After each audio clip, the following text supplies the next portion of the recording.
Thank you very much, Herr Innenminister, Excellencies, Graces, ladies and gentlemen, brothers and sisters. Thank you very much for a very comprehensive message, which is a challenge to respond to just extemporaneously, but let me give it a try. Of course, it is easy to agree with the diagnosis of a dilemma. There are not unlimited resources or unlimited needs. It's also easy to agree with the problem of the lack of solidarity in the European Union. What is a bit more challenging to agree to is if it comes across as the main message, we need to contain the flow of refugees. That message could be very problematic from a less Eurocentric point of view, which I think we are obliged to take in these days. But let me elaborate on that a little later on. As when it comes to integration, it sure is a two-way street. But I would argue it is much more than a two-way street. So these are sort of the issues I would like to comment on. Let me start with, though, by saying I think we have a sort of principled choice to make. When I've looked at discussions about the refugee situation, I have sort of noticed that some people take their point of departure from their conviction. This is about the deep sense of what is right. Not only morally right, but also right as it is codified in our legal frameworks. And others take their point of departure in, let me call it statistics. They see just the numbers and get afraid and say, we need to do something about the numbers. And I think that is some of the differences I have seen, for instance, between Chancellor Merkel and others. Chancellor Merkel started from the conviction that, yes, there are challenges, yes, there is pressure, yes, there are difficulties, but why can't we cope with them? And others saying, these are the statistics, look at how they go up, we can't do it. And I think the difference between these 2 points of departure is not just that the one is a dreamer who's not realistic. I think you can't say that about Chancellor Merkel. And the other one is the realist. No, I think it's about actually making a statement of faith in the most general meaning of the word. And the other thing I want to notice again, when things affect Europe, we tend to think that they become really global. But they have been global before they hit Europe. We need to acknowledge that it's sort of being self-critical as Europeans. But we also need to acknowledge that the world is sort of looking to Europe. If we manage, there will be hopeful signs for the whole world. If we don't manage, that will be depressive signs for the whole world. And that makes me feel the pain of the desolidarization in the European Union even more. I mean, I grew up with the thought that the European Union was not just about capital and goods, but it was a peace project, and I want it to be a peace project also in the future. We need, as the headline of the speech of the minister said, we need cohesive collaboration. And as a church leader, I of course say yes, and this needs to include the role of religion. As so often, religion is part of the problem and part of the solution. And of course what we want is religion to be part of the solution. And religion can play a crucial role in fostering and boosting social cohesion in diverse societies. The challenges are immense on our systems, both in terms of quantity there are so many people from diverse backgrounds coming with so many needs and so many traumas. But we also have the fluidity of attitudes in the host communities.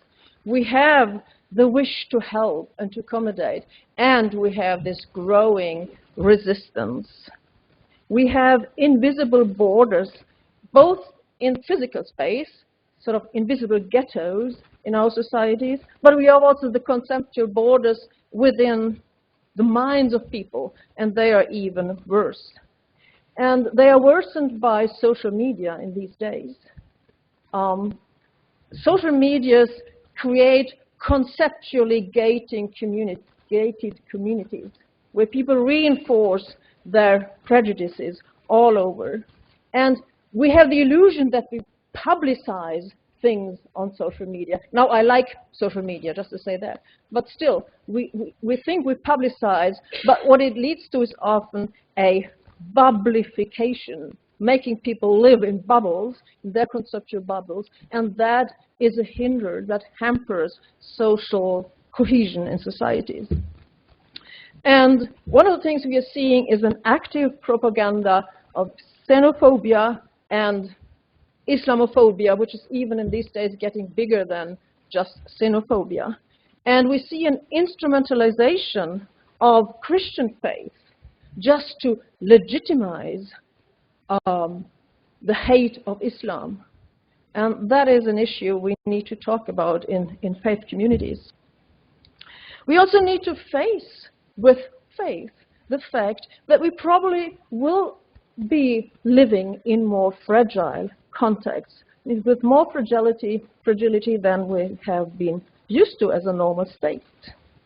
We also need to face that in secular European societies, we are facing a lack of religious literacy, which will make the interfaith work needed even more complicated. And we also have this concept of a neutral public space, religiously neutral public space, and private religion, which makes it more difficult to actually draw out the capital, the social and ethical capital that is in the religious traditions.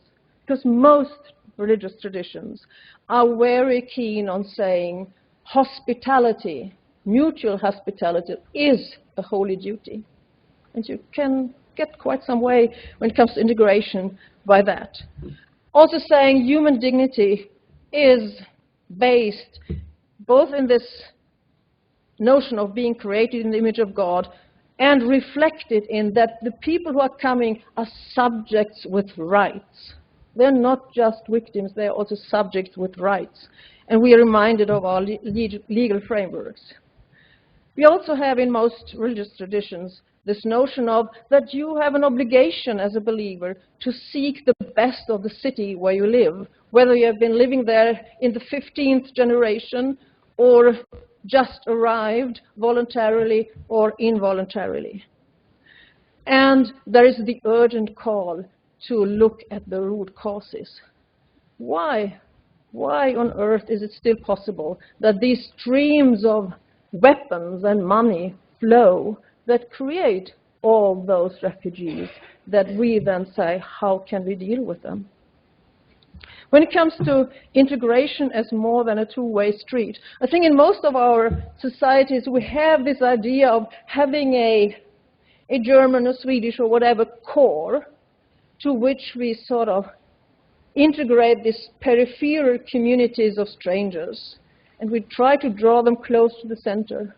I think there is a flaw to this concept. What we need to create instead is a crisscrossing relationships within the communities, because otherwise we will not have those peripheral communities being able to speak to each other. And of course there will be tensions between the so-called peripheral communities at the outskirts as well. And if we just give them connections to the center, they are not going to communicate. We need to have the crisscrossing relationships. And I think there are, in fact, I have had the privilege of being involved in a project that actually tries to make this work in practice, a social, cohesive society which takes advantage of what religious traditions can contribute. interfaith. We also, I think, are watching a paradigm shift when it comes to the role of civil society, and also that was addressed in the paper earlier.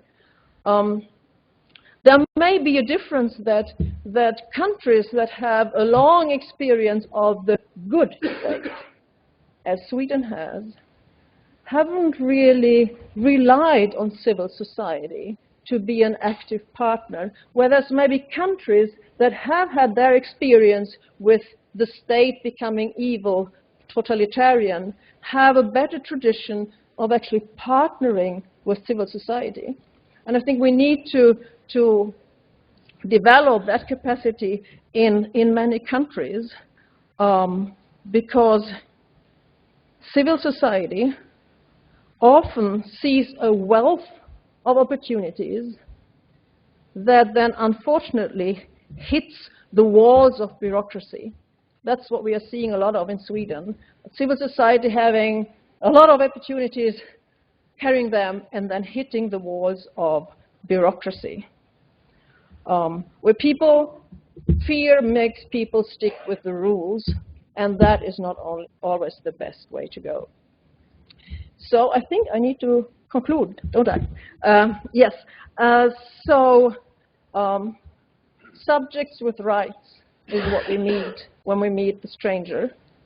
And psychosocial support early on is very important, both for those who come to us, but also for those who help, both who do it professionally and especially those who do it on a voluntary basis, so as to create sustainable and coordinated structures. When it comes to frustration, the strongest frustration I am feeling right now is the desolidarization of Europe in this. And then, of course, it comes always with conferences like this one, that there is a frustration about, like the gentleman was saying earlier, it's only words. It's only words. In the 1990s, there was a popular pop song. The refrain was something like, it's only words, and words is all I have to take your heart away. I would say today, it's only words, and words is all I have to put your heart in place. As we all believe as Christians, in the beginning there was the Word. And it's the Word that brings about a change of minds and makes acts possible. Never less than hope, and never less than action, informed by the strive for justice, for peace, and for reconciliation. Thank you.